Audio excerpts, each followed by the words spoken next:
Alright, so let's learn how to edit some of the colors in Photoshop.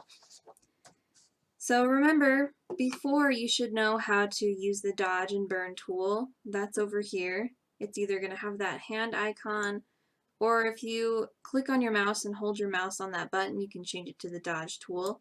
You also should know how to use the crop tool. That's up here, and that can just crop your photos, make it smaller. Remember, you have to hit enter after you use it to kind of use anything else. You should also know how to use the text tool and the painting tool and then the clone stamp tool. Now we're going to learn how to edit some colors. So before we do that, it's important that you have your history tab open, which is what I have right up here. Remember, to do that, you will go up here to Window. You will click on that, and then you will click on History. So if I click on that, I undo it, and that way I can get it back again.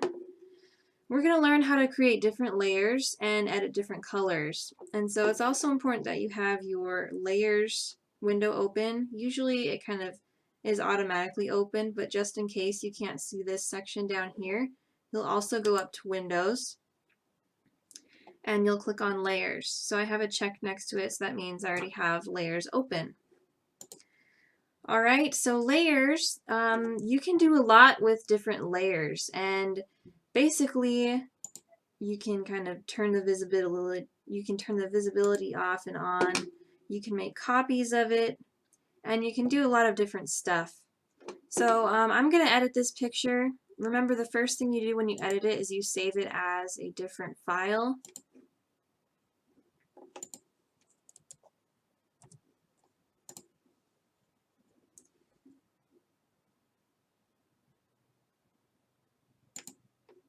So I saved it. Now I'm going to begin editing. So we're going to create several different layers. And so I'm just going to go ahead and I'm going to make them right now. We're going to create 4 different layers. The first one is a background layer, which is what we already have. To copy this layer, you're going to click on it, and then you're going to drag it down while you're still clicking. And you're going to drag it down to this little icon with that little paper, and that's actually going to copy your layer. And you're going to copy it 3 times so that you have 4 layers total. So I'm clicking on the background layer. I'm not letting go. I'm clicking and holding so I can drag it down to this little paper icon, which will copy it. So now I have several different copies, and then we need to rename them. So you'll double click to rename them to kind of select the words, and we're going to name them specific layers. So this will be the color layer. Oops. This one will be the exposure layer. And this one will be the desaturation layer. One reason why you want to create different layers is because we're going to be working with different color changing methods, and you need to actually have them displayed. And so this is an easy way to work with the same file and just have different layers of color. And this will make more sense as we work with the layers. So we're going to go ahead and make some color changes.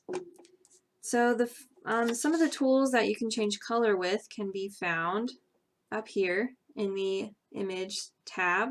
So you'll go to Image, you'll click on that, and then you will go to Adjustments, and we're going to talk about the color balance, hue and saturation, and vibrance. So these are 3 different tools you can use to change the colors.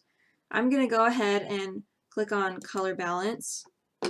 This little window will pop up, so I'm going to move it to the side so you can see what the changes will do to my picture. And this basically just changes the hues of your picture overall. If I slide this yellow tab over closer to yellow, it gets really yellow. And if I slide it over to blue, it gets more blue. So this will change the overall color appearances of your picture. You can play around with the different color settings and basically give your picture more colorful hues. And you can always unclick preview to see your original photo and how it changed. We are working with color changing settings, and so I would like for you to double check and make sure that this color layer is highlighted, because that shows the layer you are working on. So I'm going to make it blue, and I'm going to click OK. So notice we've changed the color layer, and if I unclick that little eye, then it shows all the different layers that weren't changed. The only layer that was changed is the color layer. That's one way you can change colors. Another way you can change colors is by playing with the vibrance, and that can be found under Image, Adjustments, and Vibrance. So this will bring up vibrance or saturation, and this kind of changes the intensity of your colors. So I'm just going to click on this little slider, and I'm going to slide it up. Notice how that made the colors really bright, and that made them pretty dull, but there's still color over there. Saturation will do the same thing, except it'll probably be way more crazy bright. I kind of like to use vibrance because it makes it look more natural. Saturation just kind of makes the colors too unrealistic, but you can use it if you like. So that is another way to change the colors. So I'm going to click on preview again. That's what I started out with before I used vibrance, and that's what I have. So I'm going to click OK.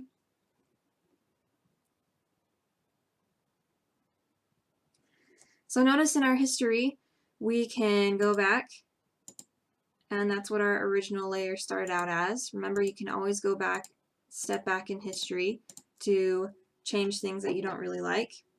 Now I'm going to go over one more color changing tool, and this is the hue and saturation tool, except I'm going to select some colors to change.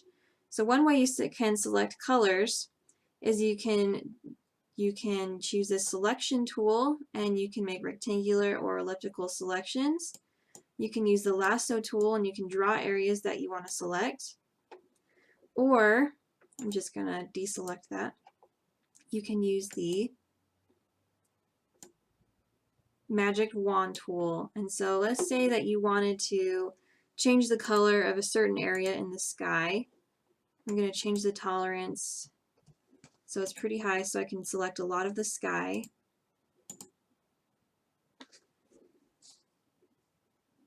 So this whole area has been selected, and now I'm going to work on just changing this color. If there's only one color you want to change in your picture, then a good way to do that is to actually just select it and then change the color. You can change the color by clicking on Hue and Saturation in your image adjustments. So you'll go to Image, you'll go to Adjustments, you'll go to Hue and Saturation. So I'll move this aside again so you can see.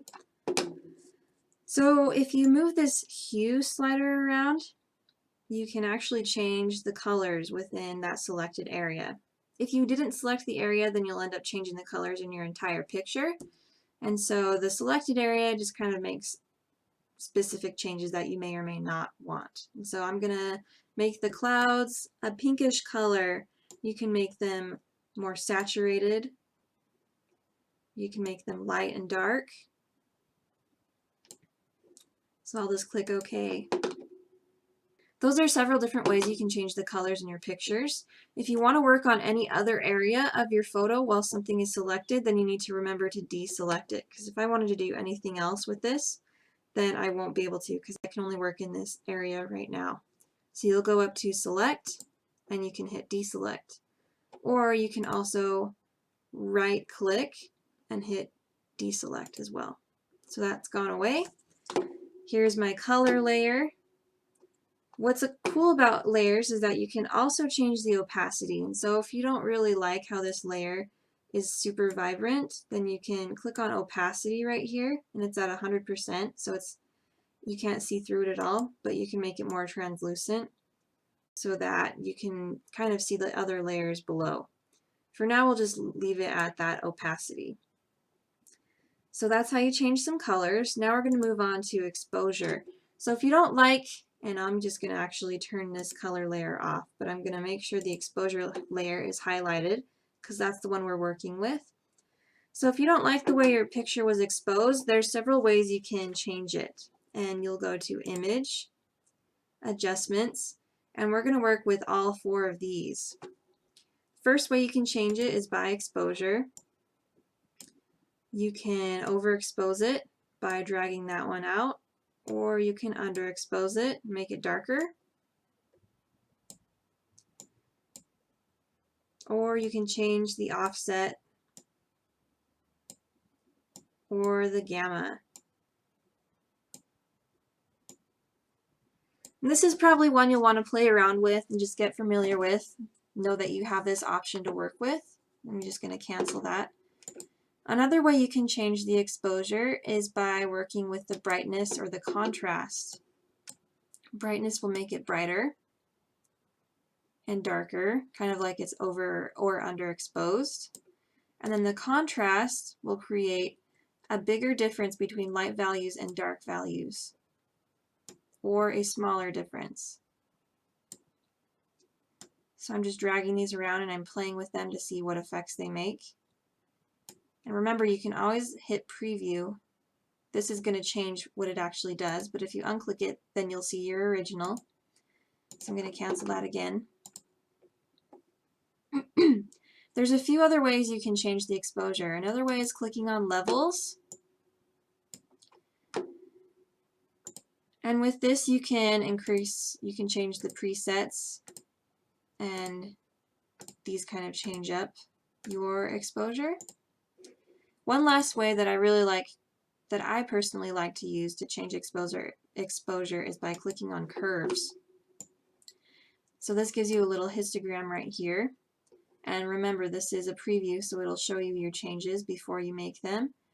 And what you can do is you can click on this line and you can drag it up, or you can drag it down, and you can click on it several times and make several different kinds of changes.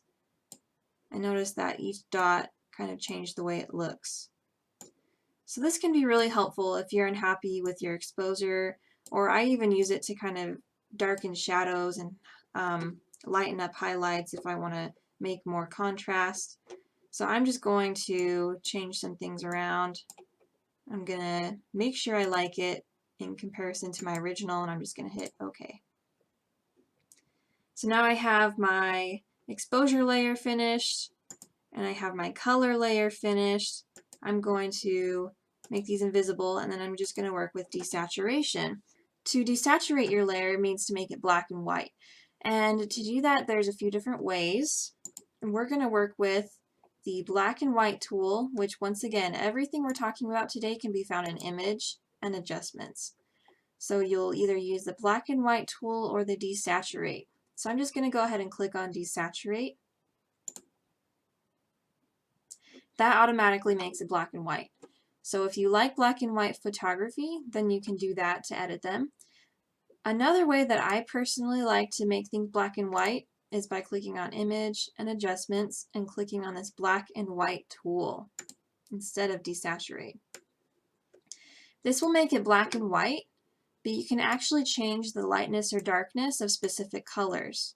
And so everything that had a red hue in my picture, I can either make it really light, I can make it really dark, or I can put it somewhere in the middle. Same with yellow.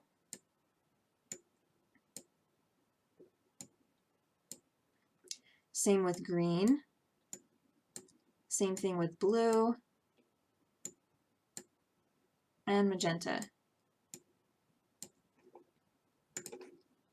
So notice that gave you a lot more choice in the different contrasts that you can make and the different color changes you can make with black and white. So I recommend that you get used to working with those two to make things black and white. And so notice we have our 4 different layers. We have our background layer, our original work that has been untouched. We have our desaturation layer, which if I click on the little eye icon again, it'll appear. We have our exposure layer. Then we have our color layer.